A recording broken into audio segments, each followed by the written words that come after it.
Same old game. You're gonna need a bigger boat. So serious. I am Iron Man. This is a tasty burger. Welcome to the In Session Film Podcast. Welcome to this podcast review for December 10th, 2024, and I'm JD Duran. And I'm Brennan Cassidy. Hey, thanks for joining us, everybody, for this conversation as we transition into our Nightbitch form for this conversation. We get a little bitchy. We get a little bitchy on this one. Get a little bitchy on this episode, so be prepared. It's going to be a lot of fun. Can't wait. And I'm really looking forward to talking about this film, not just because it's Amy Adams and it's a film we've been looking forward to, but we are bringing back a guest, a favorite of mine. I love following her and reading her work. It's so great to have her back on the show. Meg from WonderWatchlist is back on the show. Meg, welcome to the show once again. Thank you. I'm really excited. I've been dying to get back on here. So yeah, I know it's been too long. We did have you on for Love Lies Bleeding earlier in the year, but that felt like forever ago. Great movie. Yeah, which like the review I wrote was what I launched my site off of. Yeah. So Nice. now it's cool to come back, and hopefully I've learned how to talk about film better. But No, you were great the first time. You were Thank great you. on that episode. It was a really fun conversation. And it's been really fun to just see you continue to grow throughout the year. Thank you. Yeah, it's so I've definitely wanted to get you back on. And this might not even be your last appearance on the show in the year of our Lord 2024. So, we definitely want to keep getting you back here on the show. Fingers crossed.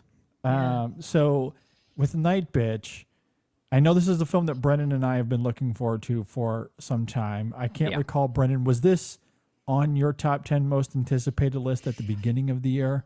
Oh, yeah. I know we talked about it. Yeah.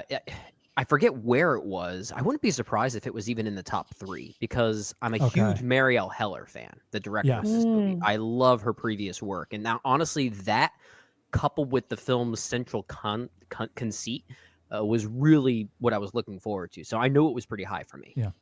Yeah. So I for context, I didn't have it on my list for 2024 because I had it on my list for 2023. It was my number 9 for last year. We got to fact check ourselves on this one. I'm going to try and Google this quickly.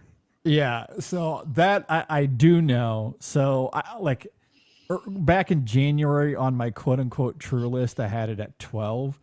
But that is to say, obviously I've been looking forward to this film for quite some time. Like Brennan, I am also. It was not in my top 10 for 2024 because, like you, I probably did have it in my list for probably had it 2023. exactly. And we normally do that per our criteria, is that we tend to look at what we for sure know is coming, or if it's something that we haven't talked about in the previous year. And Nightbitch was one of those films that did get some delays and didn't come out the year it was meant to. Yes, absolutely. And coming into Nightbitch, Marielle Heller, big fan, 3 for 3. Really loved all 3 of her previous films.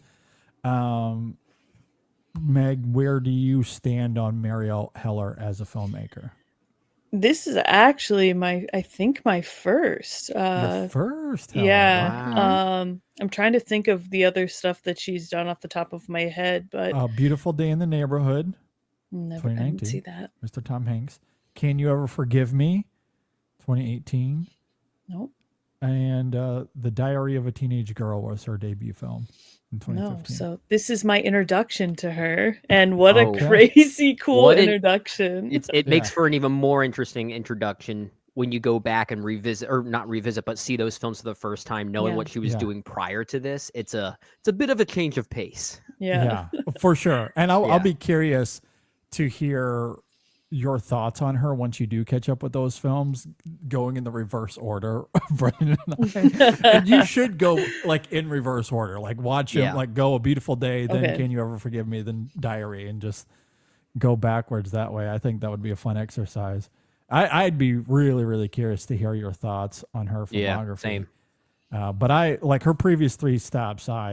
Big fan. I really loved all of those movies. So, and then same. you tell me that she's teaming up with Amy Adams, and you throw out the premise of this film, and it's like, yeah, what's to not look forward to there? Let's do it. Yeah. Let's do it. All right. Well, I guess with that laid out, we can go ahead and jump into this. Nightbitch is written and directed by Marielle Heller. Of course, it stars Amy Adams, Scoot McNairy, and the Snowden twins. Yeah, And that's I mean that's pretty much it. There's obviously some smaller characters that come and go throughout the film. If you're not familiar with Nightbitch, it is about a woman who pauses her career to be a stay-at-home mom, but soon her domesticity takes a surreal turn. Love that synopsis. Love it so much. And I guess we should know, I don't know if I'm the only one in this camp, but this is based on a novel by Rachel Yoder, which I have not read. And I'm not sure if both of you are in the same camp with that as well. No, haven't read the novel. Also worth noting, it's based off a true story.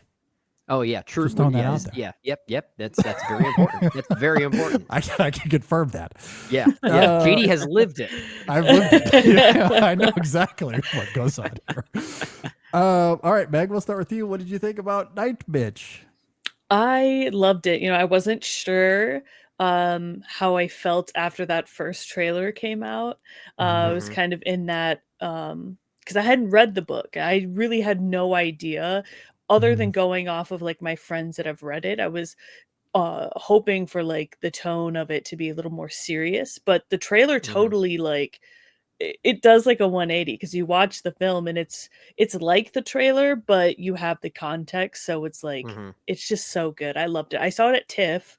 And the film was introduced, and then there was a Q&A by the director, and it was really cool. I love hearing like the hows and the whys right after you watch it too. I think it just adds so much, but I loved it. I think Amy Adams is like at her most creative in this movie for sure. This is why I'm so glad you're on this show, Meg. Yeah.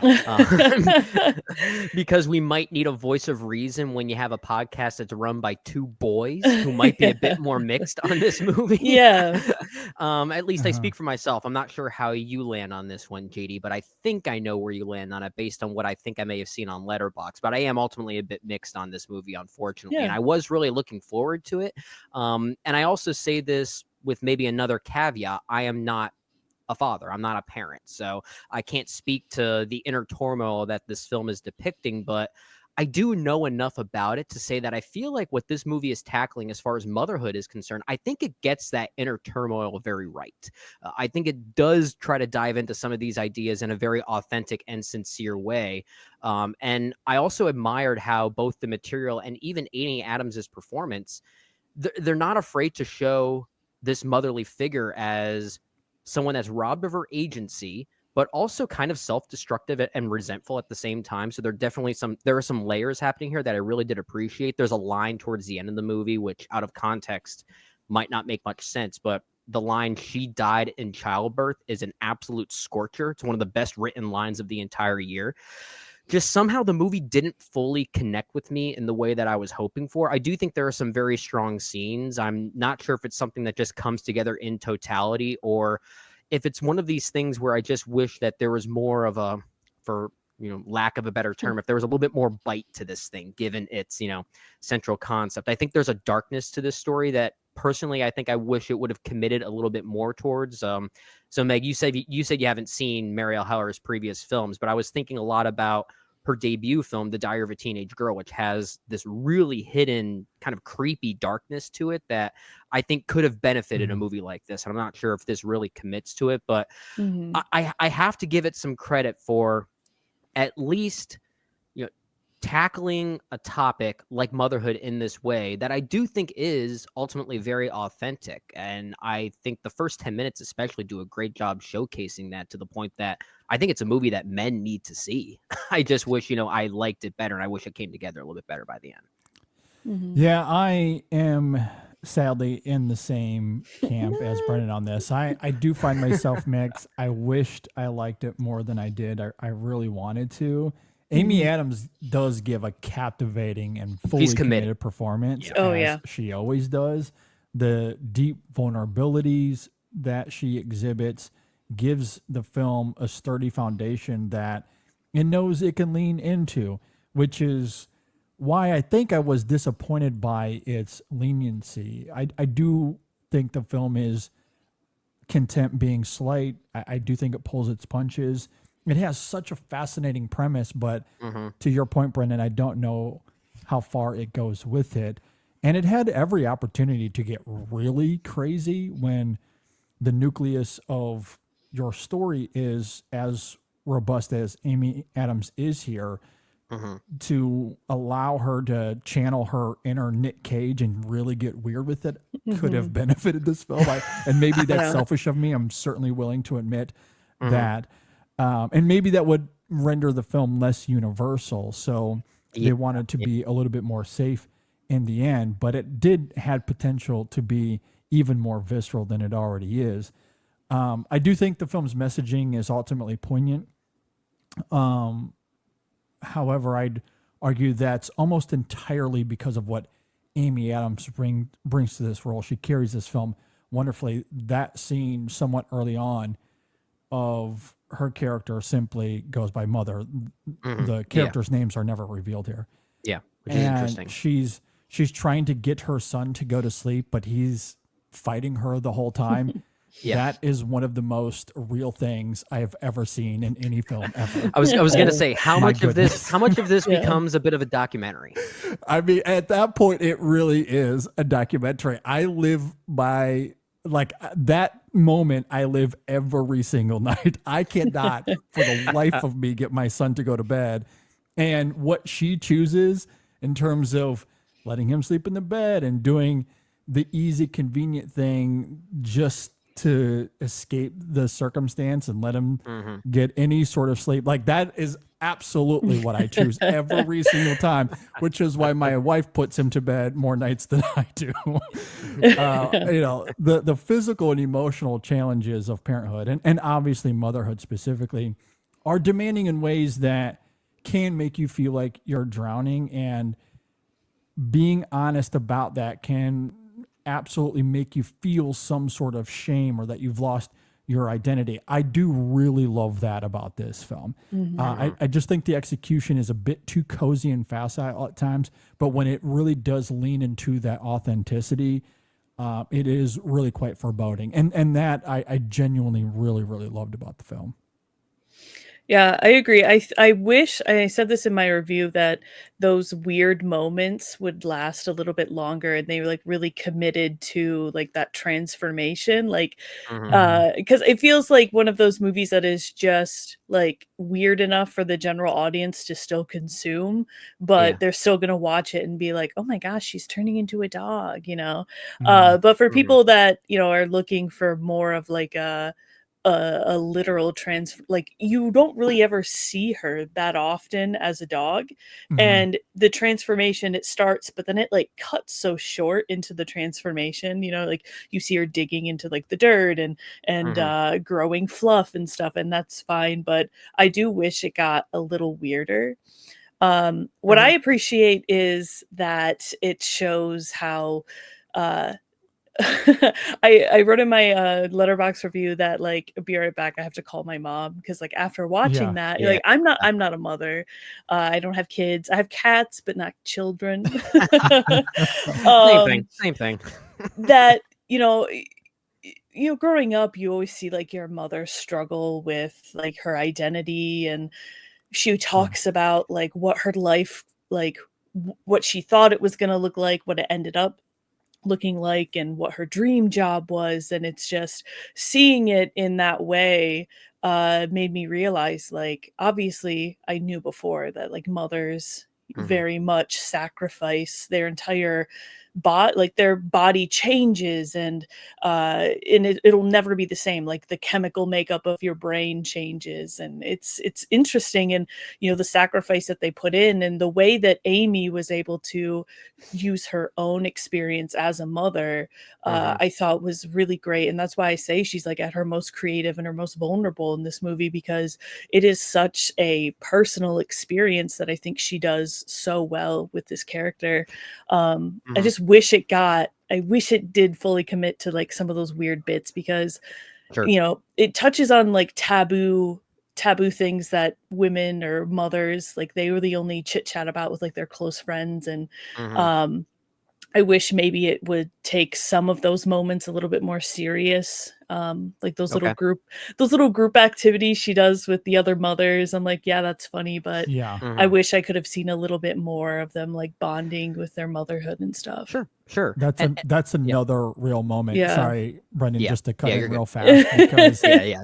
my oldest son, plays youth sports, whether Yeah. it be soccer, flag football, and a lot of the time you're meeting other parents of the kids on his teams and having those interactions. And that's the only time I ever see those people. Yeah. Another one of those moments here that is so vividly real. Like, Yeah. where it's like, I believe it. I know exactly what she's experiencing and what she's thinking in those moments. And like, that stuff this film just absolutely nails. Yeah. And what you guys are talking about there, especially you, Meg, is that it does seem to suggest that this movie is kind of a tale of two halves in a lot of ways. I think on one side, it is very much a domestic drama about motherhood. And then you also have this kind of body horror side of it that it's always flirting with, but never fully committing to. And I understand why the film and why Marielle Heller is even a storyteller and filmmaker doesn't want to fully commit to that other side, because first off, it would make for a very jarring transition, but she also doesn't want to portray it too literally, because it is meant to be metaphorical. The idea of how motherhood can bring out this feral side in this movie, the mother character, as she's known as just Mother. I just think the domestic drama side of this movie is where it's most effective. So for a movie called Nightbitch that does feature a character metaphorically turning into a dog, that's actually the least interesting part of the movie for me. But I do appreciate the symbolic nature of it. Maybe where it gets a bit more muddled for me, and why I found myself even more bothered by it, is the film is constantly being sprinkled with these backstory scenes involving Mother's own mother, as if to almost suggest that this is also some type of weird, like, superhero origin story. In a way, it kind of has a similar, like, structure to that. And it seems like it's almost confused, as if it's trying to be both metaphorical and literal with this transformative side of this story. And I don't think it necessarily needed that. I think there is a possible synergy that could have been devised here between Mother's domestic issues and her physical issues. And she's trying to balance the two together. And I think it gets a little lost in that, despite Amy Adams fully committing to every aspect of what this movie is going for. She's giving a very volatile performance. It's often changing at a whim, and it's because the movie is asking her to do that, but she's doing her damnedest. She's carrying this movie so well. She's breaking her back carrying this movie. And honestly, I'm not sure how much the movie would have worked for me had it not been for Amy Adams's performance, and I have to give her a lot of credit for that. It's more or less like, how are these two aspects that really don't fuse ultimately trying to fuse? And I do think there's a disconnect there. Yeah, I will disagree with Brendan. I actually really liked those sequences a lot, the flashbacks to her own mother. And I think the reason why is because so much of this film, especially in those early scenes when we see the blurring of time, the routine becoming monotonous, how detached the mother feels, and the incessant mundanity of cooking and cleaning and playing and guzzling wine and just trying to get through the day, feeling like an alien even in your own home. That, as we've been talking about, I think is handled quite well in the film. And we start to see her deteriorating mental health, and that manifest with these dreamlike situations where she wants to be honest and be cathartic, but she at the right time is able to come back to reality and have a normal conversation, even though every urge in her just wants to completely lose it and unfold. And that's where the transformation and the magical realism of the film, it starts to come into play in terms of how she sees that catharsis. But on a thematic level, Brendan, you're talking about how we start to see the feral side come out of her. Yeah. And I think what's interesting about that is that it's born out of not just, the routine becoming monotonous, but it's really born out of a sense of shame and a sense of lost identity. Being a mother or being a parent is supposed to be this joyous, magical experience, and it is. But the day-to-day is so grueling and it is so exhausting that you can feel a sense of shame when you're not doing it the right way, or you're taking the easy way out. And it fosters these feelings that might, the instincts might be a little feral. And seeing her wrestle with that, I think, is really great. And how that tethers to the flashbacks, it's indicative of how cyclical and timeless that is. Yeah, it's inherited in a way, right? Not even just inherited, but just from generation to generation, the idea of being a parent, regardless of when and where, it is always exhausting. It's like that, it's something that, no matter what time, no matter where it is, there's a cyclical nature to it. And that, I think, is an interesting idea here. Like, where I, again, struggle with the film is I don't think it gets weird enough in it. I wanted the film to go further into that magical realism, to go further into the depths of what those feral feelings are like. The film only scratches the surface with it, when I think it could have really gotten darker with it. But it is trying to be broader, likely for business purposes, which I understand. But from an artistic perspective, I think the film pulls its punches. But the fundamental ethos that the film is aiming for, and those thematic ideas and the cyclical nature of it all, that I did really like it. That I did appreciate. Okay. Yeah, for me, the flashbacks, especially with the mother, I enjoyed them. I thought maybe they could have lasted a little bit longer in certain flashbacks, but the way I viewed it was kind of, you never really understand why your mother does things until you see how she is with her own mother, at least. That, in my experience, the way that, my mom grew up and the way that she raised us, and thinking, why would she do it this way? And why didn't she do certain things that my other friends' moms did? You really have to go back and look at how your own mother was raised by her mother, because moms are obviously very important to to everyone's lives, especially I love my mom. especially for daughters. I see the way that my mom raised me, and I think, how can I do this the way she would be proud, or do things differently? And that's kind of how I viewed that, those scenes, and I really enjoyed them. I feel like they added a lot to the why she was feeling certain ways, especially when you look at different generations of parents. They pass certain things down, or you have to be hush hush about certain things, especially with pregnancy. Women hold a lot of those feelings and the gross things about pregnancy. They see them as taboo or embarrassing, when I feel like we're now kind of in a place in time where women are more open about talking about their struggles, especially with postpartum issues and whatnot. And I think that's at least how I viewed those scenes. Just a woman trying to understand why she is the way she is from her own mother. Yeah. So, Yeah, and like Yeah. what you're both talking about, that whole cyclical nature, the idea of influence, yeah. parental influence, especially, I think that is very powerful in its own right. And I guess I'm trying to really understand why those flashback scenes didn't really work for me in the moment. And Yeah. I think it all boils down to what we seem to be talking about collectively, and that's really more how if the film doesn't work at times, it's really more based on it being an execution problem than Yeah. anything else.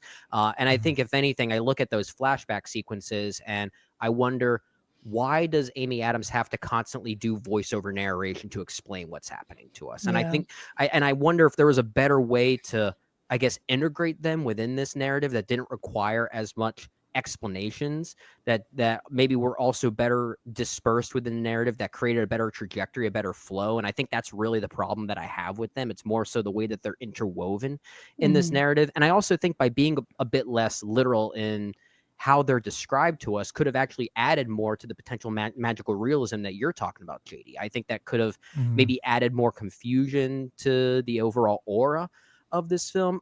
I just wonder if given Marielle Heller and her films prior to this one, was this maybe not the right outlet for her sensibilities? Because those ideas of magical realism, uh, the quirkiness that this film is also going for, that's not always Marielle Heller's thing. When you watch her previous 3 films, there is a comedic energy to all of her films, and especially The Diary of a Teenage Girl. That's a very uncomfortable movie.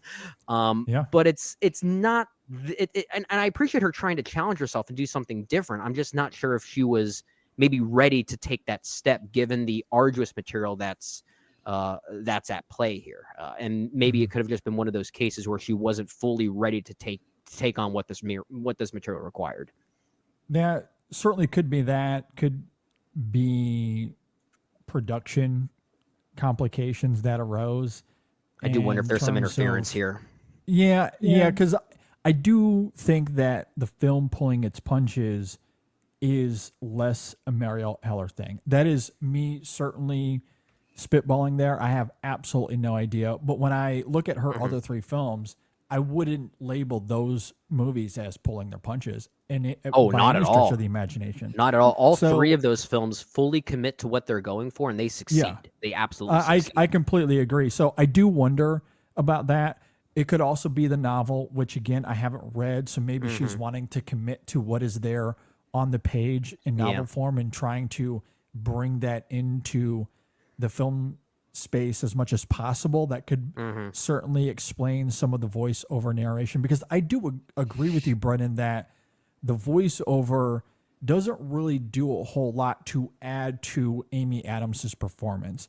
Yeah. She conveys all of that dialogue in her mannerisms, in her exhaustion, and the longing for some sort of identity, or even as it relates to her husband, played by Scoot McNairy here, a sense of companionship, a sense of partnership, and wanting to collaborate in this venture, which is obviously such a big part of the parenting process. Like, you don't need dialogue. This could have been a dialogue-less film. Yeah. And I think it would convey everything If that honestly, it needed to. if the whole movie had the energy of the first 10 minutes, I think this would have been a near masterpiece for me. Going into this movie, I knew it had some pretty mixed reviews from most critics out there. But at the 10-minute mark, I was thinking, wow, this is great. Like, what are people not seeing out of this? And then I started to understand, okay, it is pulling its punches like we keep talking about. But the opening 10 minutes, while it does have dialogue, it doesn't feel scripted. It feels edited to convey a certain type of chaos, motherly chaos. And I think it's actually very effective in conveying that. It's actually a beautifully edited sequence, the way it opens up. Yeah. I agree. I wish it maintained that energy a little bit more. Like the fringes of this film, I do think are quite great, as we've been talking about. For me, a lot of it simply comes down to emphasizing that, that thematic underbelly, by getting more weird, which is why I invoke something like Nicolas Cage. Like, if this was about a father and you cast Nicolas Cage and you let him get extremely weird with it, that's where like the premise of this film, I think could have been fully realized in a really fun way, but as Nick Cage tends to do, can also bring a great sincerity and pathos to it as well. And Amy Adams could absolutely do that. I think that is in her, but for whatever reason, and I don't think it's Amy Adams or Marielle Heller. I think that limitation comes from other places. It's most likely either the source or the ones paying the people, the ones writing the checks. We want to make money off this. Okay. Yeah. Look, that I don't think you're going to make money off of a movie called Nightbitch. I mean, well, it might work because the test screenings were very positive, very, very positive. So I don't know how that'll translate to the box office. I have no idea, but I could see a lot of people becoming in, like, if they can get past the premise of it all, because you read it on the page and it's still a bit weird, but I think it's something a lot of people will obviously relate with, because parenting is like the way they get into the nuances of parenting here, at least in my experience, and I'm sure it is to a lot of people, which is what I love about the cyclical nature of this film. Like, I don't have to talk to my parents to understand the feelings that is conveyed in this film. Like, I saw it in them when I was a child, and it's something that I'm experiencing now. And I don't have to have a conversation with Sam or Andrew when they get to be my age. Surely they're going to experience the same thing as well. Like, it's just deeply human. It's animalistic, which is what I love about, the premise to this film. When you become a parent, it's a very exhausting adventure. There's a lot of hope and promise and excitement and joy and love to come out of it, for sure. But there isn't another side of that coin that is just a part of life, and that will go on and on and on. Which, again, I think fundamentally this film gets absolutely right, nails it. Yeah, I just wanted it to, maybe get a little bit more visceral. Yeah, I agree with that. I hate to bring this up as a comparison, because I think it is ultimately a very different movie. But I think of something like, what was it, from the year 2018, Tully, the film with Charlize Theron and directed. I hate bringing that up as a comparison because that's a movie about motherhood directed by a man, but written by a woman, written by Diablo Cody. And I guess side topic, I actually think the partnership between Jason Reitman and Diablo Cody is probably the best partnership that those two ever had. I think that's where Jason Reitman's at his best. But I think of a movie like Tully, which is very tonally different, but I think at least has a more consistent energy to what it's going for with regard to its ideas on motherhood, and I think maybe captures some of the same frustrations that Nightbitch is going for. Obviously, like I said, with a different energy, but I can't help but feel like that's maybe a more effective version of this particular subject. And that's a movie I think is actually somewhat underrated, Tully specifically. I love that movie. I think it's one of Jason Reitman's better movies. I really like it too. Yeah. But I can't help but think of that, given how both movies are at least tackling the domestic side, thematically speaking, in a rather similar way. I just think that one's a bit more consistently realized than this one is. Yeah, I'm excited to watch our other films now that we've been chatting more. You've got Marielle really Heller good. homework. Really good. Oh yeah, my god. I do. Yeah, just add it to the list. What did you guys think about Scoot McNairy here and his role? I liked him a lot, honestly. I wasn't sure at first how they were going to portray him, especially after the first few scenes. I was like, okay, like, I know it's kind of heavy-handed, at least the way that he's responding to some of the things she says, and but I can't tell you how many women I know that talk about how sometimes their husbands have like weaponized incompetence with certain things, where it's they know how to do certain things, or they know that certain things have to be done, but they know that their wife or their girlfriend or whatever will just do it. And I know it goes back and forth as well. But I think that the way he portrayed his incompetence on things, I loved it. I thought he was one of the better part of the films. but the relationship does kind of lose me towards the end of the film, especially when they are in that art gallery. I know it's supposed to be like the touching scene of the movie, but Yeah. there was something about it where I was just like, it just seems very I don't know, it just didn't satisfy me in the way that I was hoping that the character would realize his wife is like a genius, and it's like yeah, I don't know. It's hard Yeah. to word because I'm not married. I mean, I don't have children, so some of these feelings I just kind of have to use from other people's experiences, but that's kind of Yeah. how I saw that scene. Yeah, I was struggling with the way they resolved his character Yes. by Yeah. the end. Not that I think there's necessarily anything wrong with the way that they resolve his arc and then in turn Mother's arc. Mhm. But I'm trying to say this carefully because I am speaking about this from the man's perspective and not the woman's Yeah. perspective. I do wonder if it concludes a bit too easily, as if to say it was always his fault. And which is again, not necessarily a bad notion for a movie like this. But I think there are moments here within Nightbitch that, like I said in my opening thoughts, Mother is also depicted as kind of resentful herself, kind of self-destructive. So there are some faults happening on both ends that I almost think that resolution is a little bit too easy, given the volatile nature of this story. And I did wonder about that, even if I think maybe in a different movie or a different story altogether, the resolution of that arc could make sense. And I don't necessarily disagree with that. I think Scoot McNairy himself is good in the movie. The dynamic between him and Amy Adams at times, especially when it's at its most volatile, I do think is rather intense. There's an argument midway through the movie, maybe 2/3 of the way through, that I referenced also in my opening thoughts, that at times is pretty hard to watch. And I think the performances are committed to that. I'm not sure if I liked it's not necessarily the writing of his character, because I don't necessarily dislike that. It's more so the resolution that I do have questions with. Yeah, I hate to keep repeating myself here, but it comes down to execution. It does. Yeah. It does. Really what this is. Because I agree with you guys. I think fundamentally there are some intriguing ideas there with the character. Scoot McNairy is very good in his performance. And it is a bit strange that this is the character. He's the husband character. He's the father character. Obviously, that is the role that I play. And this is the character that felt the most distant to me by That's so ironic. That's interesting. Yeah.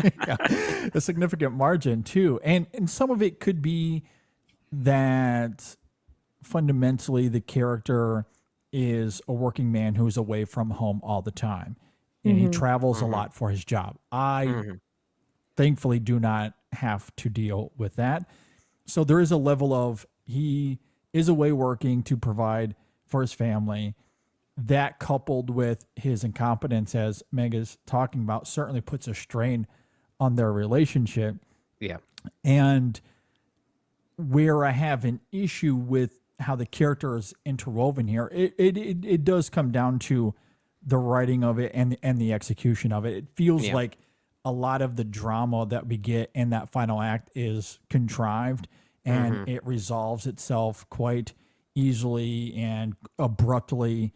And I don't know if the emotion it's striving for is ever fully realized in any meaningful way. Yeah, Even I'm if I, again, fundamentally like what it's aiming for, I think that's where this film, from a broad screenplay perspective, I think Marielle Heller needed to maybe either needed to choose either we emphasize the flashbacks or we emphasize that relationship, because I don't think she's able to have her cake.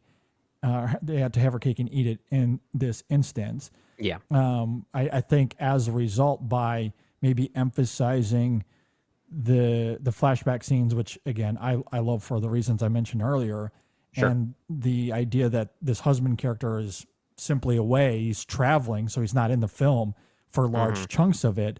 The character just seems a little bit lost, and it's working a little bit too broadly. That doesn't work well when Amy Adams' mother character is so specific and working in these very intimate ways as it relates to the shame that she's experiencing, this lost identity, how she sacrificed her career and who she was before becoming a mother. Like there's so much to that is obviously really good here. Scoot McNairy, as good as he is, just feels a little bit tropey when he is kind of inserted in the film. Yeah, and when you say lost for with regard to Scoot McNairy's character, you don't mean lost that as a father figure he's lost in how to do his fatherly duties. He's lost within the movie is basically what you're saying, right? Yes, I mean it could be a little bit of both. I think in those early scenes. And maybe this is to Meg's point as far as his incompetence goes, where he doesn't know how to do certain things. You know, like the mother will ask him to, put the kid to bed or change him or whatever it is. I can't really recall the exact details, but the character responds in a way where it's like he wants to help, but just doesn't know what to do. And then ultimately the mother character has to do what she asked him to do in the first place. So I do think there is a level of he's lost within the home. Oh, but it's not necessarily because he's a bad guy or, he's trying to manipulate the home. That certainly could be part of it. He's gone. Like they've written him out of the movie. Yeah. So he's away from his home. Yeah. And but that is even as a performer, accumulate. he almost seems lost within the narrative. That too. So it's kind of working both ways. I'm with you. Over the course of the film, kind of it accumulates, and then so when you try to insert that poignancy at the end, it just feels a little contrived, if that makes sense. It feels a little forced, I think. Yeah. Yeah, especially because like he isn't in the movie a lot, like at all. Yeah. Exactly. When he will show up after like a business trip and then he'll leave again like 2 days later. And I'm out of here. Bye, guys. He's really barely in the movie. And I don't know if it would have been more effective if like you really don't see him at all until maybe like the third act when he comes back and they have like this argument, and maybe the movie ends with her kind of getting her own freedom or something along. I haven't read the book, so this is just me thinking of ways that I think his character could have been more impactful. And honestly, I think it would have been a little bit more impactful if you really felt that absence of him not ever being there, because you see him and he shows up and he's trying to a certain extent, but really those conversations just end in him, like with the milk situation where she's finally taking the first shower in like a week and she forgot the milk, and he's saying, well, you went to the store, didn't you? So passive aggressive. So I don't know if it would have worked better for me if you really didn't see him and you felt the absence of him throughout the interesting movie. Point. But overall, his performance I think is really good, and I love anything Scoot McNairy is really in. Funny thing, when at TIFF, when they all came out on the stage, everyone is dressed to like the nines, right? And then Scoot McNairy comes out and he's wearing like this old grandpa sweater and like these blue jeans that are incredibly worn with, I think he was wearing like moccasins maybe, next to Amy Adams, and she's just head to toe. Amy Adams is like wearing this beautiful green gown and makeup done, hair done, and them just standing next to each other on the stage. I just thought that was hilarious, and I was like, what a great pairing, you know? I love them. And I to your point there, Meg, I think you make an interesting point that maybe the film would have been more effective if his absence was even more literalized in a way, or maybe it should go the other way and we actually get more time with them together to really understand his incompetence a bit, because there's a moment two-thirds of the way through where Mother does start to get some of that freedom that she longs for, which is basically her form of therapy in a way. And father/husband, I don't even know what he's credited as from a character. I think it's husband. Husband. Okay, so then when husband gets some time alone with the kid, the kid throws a plate of spaghetti, and then all of a sudden it's like, oh gosh, it was so hard. I can't believe you deal with this all the time. It felt like it was kind of montagey in a way. Like there are bits and pieces here missing. It's like, okay, yes, that's hard, but if you think a kid just throwing a plate of spaghetti is going to ruin your weekend, then you are a 1 week man. But the point I'm making is that I feel like there are there are gaps in the narrative here, especially with regard to their dynamic that I feel like needed to be honed in on a bit.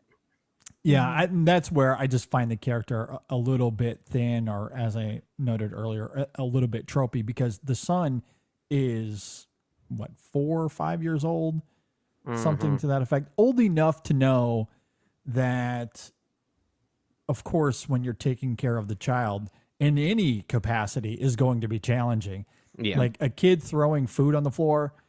I The can, least of I your can worries. confirm, I can tell you, it happens when both parents are around. All the time. All the time. All the time. So, yeah, I mean, you have to deal with that constantly. And, you know, that like he would have already experienced those things. And to write him as thinly as they do for dramatic sake, that to me is where it doesn't feel as authentic. Again, especially because they write him out of, like, he's traveling all the time.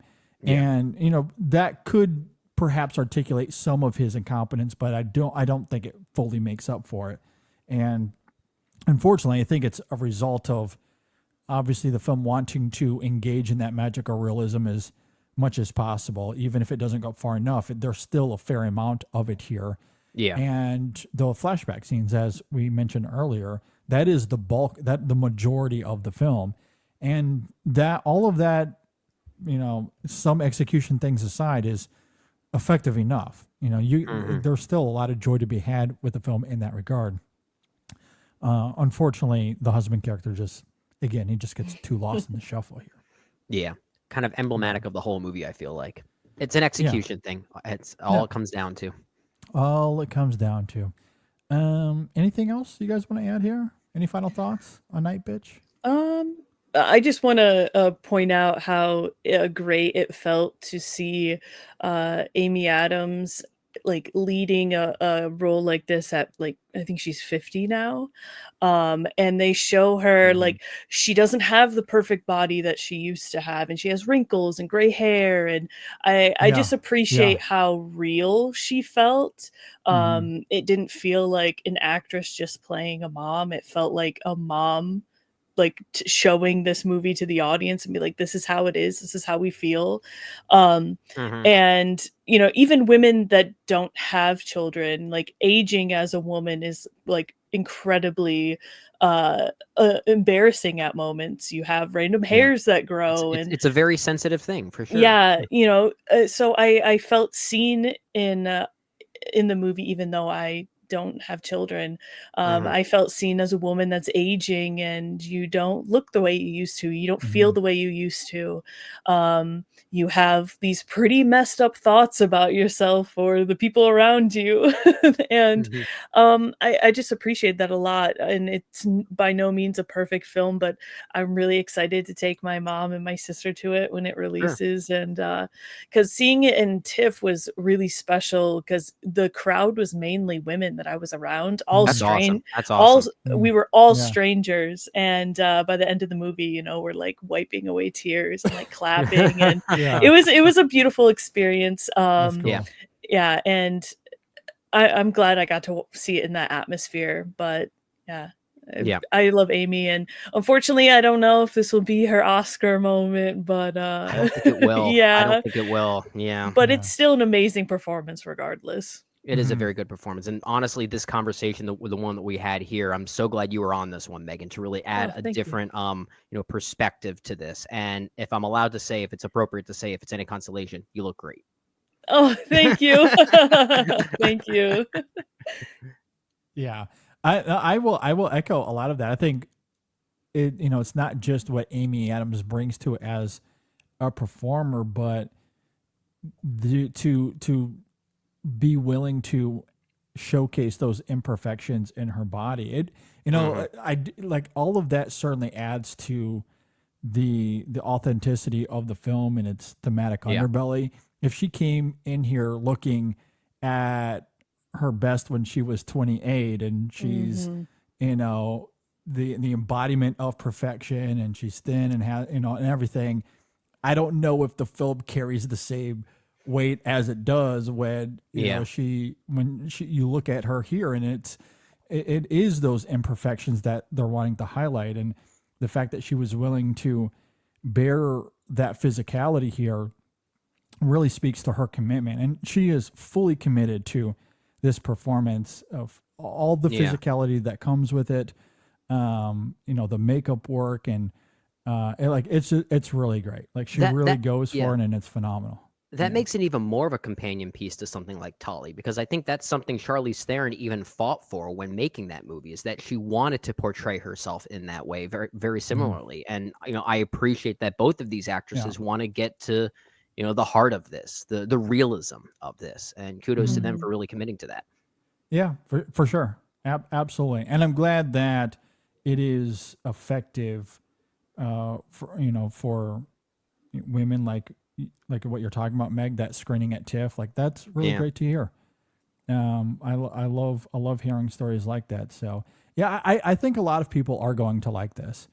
I'm going to do my best to get this in front of my wife. I think she would absolutely dig this if she can get past some of the weird, the weird magical realism. I know she's not going to go for that as much, but I've been trying to get her to watch this and The Wild Robot, because both of those, obviously there's a lot of themes of motherhood in The Wild Robot too, and I told her that The Wild Robot is an emotional movie, and she doesn't like to get emotional, so she's been very reserved about jumping into these movies. Well, my wife cried quite a bit during The Wild Robot. So if they have similar emotional backbones, you and your wife and my wife, I think then, your wife's in for a treat. Yeah, for sure. At any rate, I do like Nightbitch. I wished I had liked it more than I did. But I think there's a lot of good to still be had here. I definitely recommend people to go and see it. So, Meg, thanks so much for being here. This was a pleasure. Thank you for having me. It's great to be back. Be back soon. Yes, absolutely. That's a promise. That's a promise. It's a teaser. She will be back soon. That is indeed going to happen. Tell us where we can find you on social media. Where can we find all of your great work online? Yeah, you can find me on all social media as WonderMeg, and you can find my writing at WonderWatchlist.com, and also my YouTube channel is WonderMeg. Yes, please go give her a follow. Really, really great work. You're definitely going to want to check out her presence on social media and her reviews. It's fantastic. So, please go check it out. Thank you, Meg, for being here. Really, really do appreciate it. As we wind down here, just a reminder to go and check out episode 614 this week. We talk about the Golden Globes and the award season as that is beginning to unfold further. So you can go and check that out. And we also have a review for The Brutalist available as well. Brendan and I went pretty in depth on that film as well. It's a 17-hour film. We have to. Exactly. Our review was not even a third of the film, so we're getting better. We're getting better. Surprised. What was it, like an hour and 15 minutes? Our review was. I think it was longer than that. It might have been like 120. Yeah. Okay, well, it was under an hour and a half, which I was honestly surprised by. Yeah. We did well, all things considered. Yeah. So. Yeah. Considering how much we have to practice a little bit of brevity, that was one I think we can get away with not. Yeah, exactly. So go check that out as well. And there's a new Chasing the Gold out this week. Shadan and Erica also give their reactions to the Globes. That came out a few days ago. So you can go and check that out as well. And there will be a new Women in Session tomorrow as this episode is released. So with all of that, it's a very busy week, of course. Year-end stuff right around the corner. It's getting crazy. So we do appreciate everyone tuning in and listening. With that said, thanks for being here, and we will see you all next time on the In Session Film Podcast.